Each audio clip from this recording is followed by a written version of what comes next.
ask you, you brought up a good idea, right? Andrew Yang's, it's looking like he's pretty much going to run for mayor, right? Like that's going to happen. It seems like that's in the works. One of the things that people don't ever talk about, that you mentioned, that I think is really important, is that he promised to pardon a bunch of nonviolent drug offenders, and he was going to legalize weed on 420, remember, and give people a bunch of high fives. And you brought up that we need to hold him accountable to that if he's going to run for mayor, because there's so much, obviously criminal justice reform that's a need there. Yeah. And again, Andrew Yang here tweeted on December 23rd, if I had won, talking about the presidency, I was going to pardon people in federal prison for non-violent drug offenses. And I, in my opinion, this would be like a day one kind of thing. If I was the president, no one should be in prison. I mean, it shouldn't even be a crime for non-violent drug offenses, especially when it comes to personal use and stuff of that nature. I mean, obviously, if you're selling heroin to, elementary school kids or whatever, that's one thing. But, in my opinion, that is a violent drug offense. But non-violent drug offenses, there's no criminality to that. If anything, it's a medical problem. It's a health problem. It shouldn't be treated as such. Like Lee said on our show when we interviewed Lee Carter, he was like, I will pardon these people or commute their sentences by hand, line by line, signature by signature. Yeah, one by one. And so, this is super exciting that Andrew Yang here, is talking about this. And I've said this before, just based on Andrew Yang's Twitter and online social media presence alone, based on that alone, you would think he's a perfect candidate, and I would have no reservations about supporting him, because again, he really does, talk the talk. What we have yet to see, though, is will he walk the walk? Because again, he hasn't actually been elected to any position of power yet. And, he has had some questionable politics as well. Obviously, we've discussed the problems with his universal basic income and how it kind of strips away some of the social welfare programs at the expense of the universal basic income, which is not how I would construct the program. Yeah, I thought another thing that I thought was interesting about that I'd never considered before, and obviously, we've hashed out our things about Andrew Yang before. I think he would be an interesting mayor candidate. Probably not my first choice out of the bunch, but certainly out of one that I think who has the popularity and, the clout to get the job done. Certainly a far better option than one of the neo-corporatists, in my estimation. But one of the things that I thought was interesting about the UBI thing that's made me think twice about it was we had a really interesting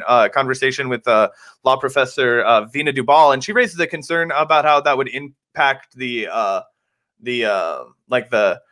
she called the global South, basically the developing world. So I think that's another interesting thing to consider. We can explore that more on another day, because I'm. Yeah, but I mean, I agree that, we have to end capitalism for the sake of the exploited people that are exploited by capitalism. At the same time, I don't think it should only be the rich and opulent that get to spend money. So, I mean, you know what I'm saying? But anyway, again, this is a very promising, position to take, pardoning people in federal prison. However, it's also a pretty vague promise or, position to take, I would say. And if you're going to run for New York City, then here at the Vanguard, we really hope to see some bold, concrete thing. Closing Rikers Island, namely, would be a very bold position. And defunding the police. I mean, yeah, defunding the police too. And I think that'll be really an area where Mr. Yang will show his true colors. And, will he lean in to the actual demands of the activist left? Will he actually try to placate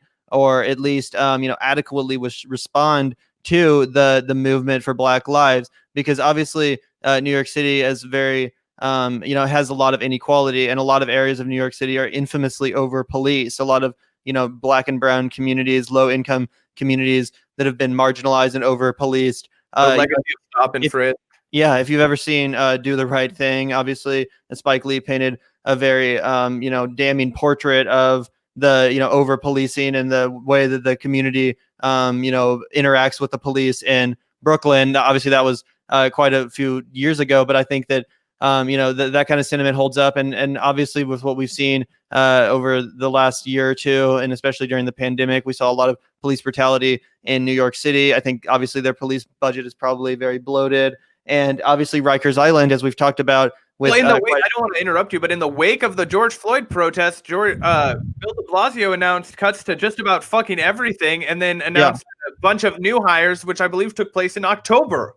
Yeah. So again, I right now, I'm being very cautiously optimistic about Andrew Yang's candidacy, and we're going to be interviewing candidate Diane Morales, who we're super excited about as well. She's a very progressive, Black Lives Matter oriented candidate whose candidacy is super exciting for the left. And the fact that we have ranked choice voting means that hopefully, these candidates can work together so that way they can hope to, pick off one another's, support. That's how ranked choice voting works. It actually encourages a more productive and positive campaign for all candidates involved, especially those on the left. They can, work to win out each other's supporters. So I'm looking forward to this primary, how it shakes out. We're going to be interviewing more candidates that are running, so make sure to subscribe if you haven't already. And again, I'm just hoping that Andrew Yang he can walk the walk as much as he can talk the talk, because just from a rhetorical standpoint, I think that the dude, he really is often on the vanguard of these issues. He came out in support of, legalizing drugs, and I'm pretty sure legalizing sex work too. I don't quote me on that, but I'm pretty sure I saw that.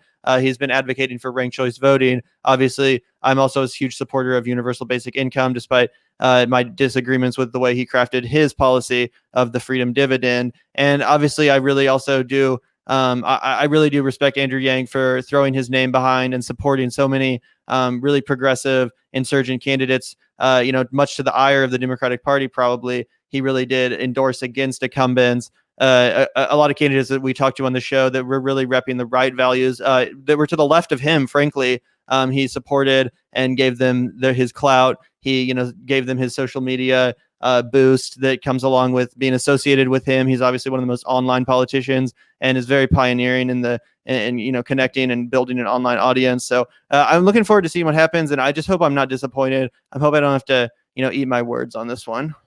Yeah, I sort of sign off on all of your expectations from Andrew Yang as far as what he will do in office and what I hope to see from him, starting, with holding him to account for those not even in office, but just when he's like in campaigning for mayor, before he ever even gets there. I think making him make explicit, I guess I don't know exactly what you would call that, proposals, concessions to the left, whatever promises. Yeah. Andrew Yang, I guess if he was, going to have to make concessions to the left, I don't consider him of the left, so I would that's how I would word it. But I think that that's the criminal justice path is one of the big things where if he really got behind that, and he said, I'm going to close Rikers Island and I'm going to, push for, reform amongst the police, then I could see people really being like, okay, I'm going to get behind this guy, even though I don't 100% trust his economic vision for, the country or the city of New York. So I do think that's the case. But the other thing that I would be really interested to see how he handles is I think he'll excel in places like transportation, because that benefits the sort of like tech world, like people like that. That's like, it's innovation. It's part of the David, shout out. What's up, man? But it's part of that whole like innovative class, right? It's part of that whole like PMC Democratic, innovative class, the creative class, the people that Thomas Frank writes so eloquently about, right? So I think that he'll excel in an area like that, where I'll be more interested to see if he puts the people first in somewhere like housing, which is a huge fucking problem in New York City. It's unaffordable by just about any kind of metric definition. Yeah, you cannot raise a family on what anybody would consider a working class salary in New York City. I mean, you have to make over $100,000 to be able to make it work if you're trying to raise kids there. From what I've read, because the cost of living has just skyrocketed.